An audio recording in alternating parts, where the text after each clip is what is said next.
Pourquoi le marché est-il en crise? Ça, c'est une question récurrente, des sujets abordés souvent avec des propriétaires lorsque je les rencontre. Je les sens un petit peu, pour beaucoup, dont la mission est de vendre leurs biens immobiliers, appartements, villas, etc. Bon, il semble que, vu le faible retour, voilà, mais après, bon, en crise. Alors moi, je ne pense pas.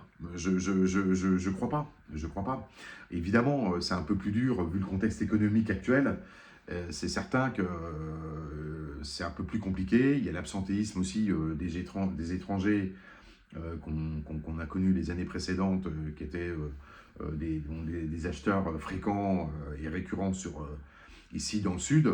Bon, voilà, c'est un ensemble de choses, mais je pense que c'est plutôt l'ambiance générale un peu morose qui fait que bon, les gens sont attentistes et sont prudents. Voilà. Après, je ne crois pas que le marché est vraiment en crise. Il y a aussi il y a des biens qui se vendent, heureusement, hein.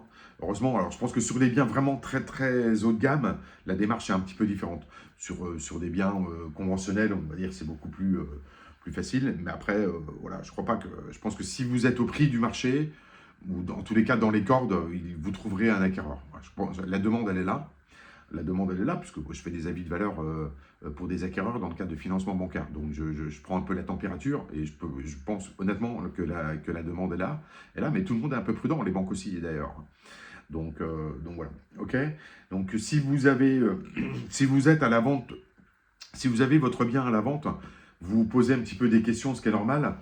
N'hésitez pas, vous nous consultez, je vous fais un avis de valeur certifié, on avance un petit peu, on regarde, voir si c'est le prix, si c'est ce qui se passe, et puis on en discute, plutôt que d'être attentiste, et puis que les semaines et les mois passent, et puis votre bien ne se vend pas, et ça reste sur le marché. Voilà, donc vaut mieux prendre les choses en main, et puis vous nous appelez, et puis on essaie d'avancer par rapport à ça sans aucun problème, c'est avec grand plaisir.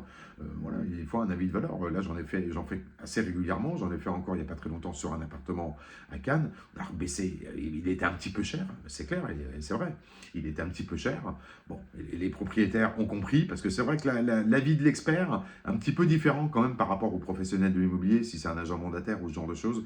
Là, c'est sûr qu'il sera moins écouté que lorsque je leur dis que le bien, et je leur présente le rapport, et que je leur explique que le bien est un peu cher, et qu'il va falloir réajuster le prix à la baisse, et calculer aussi en budget global d'acquisition, parce que les acquéreurs, il y a le prix du bien qu'on veut le vendeur, mais il y a aussi les frais annexes, les frais de notaire, les frais d'agence s'il y a une agence intermédiaire dans le dossier, etc. etc. Donc c'est une charge augmentative du prix qui peut être parfois conséquente. Donc, donc voilà, donc n'hésitez pas. Si vous avez besoin de réfléchir, d'avancer sur votre projet de vente, bon, je suis là, moi, pour vous accompagner avec grand plaisir. Vous pouvez vous abonner à la chaîne, découvrir les autres vidéos, les informations sous chaque vidéo. Vous pouvez liker, partager, découvrir les partenaires également dans la playlist partenaires officiels du cabinet. Je vous dis à très vite. Bye bye.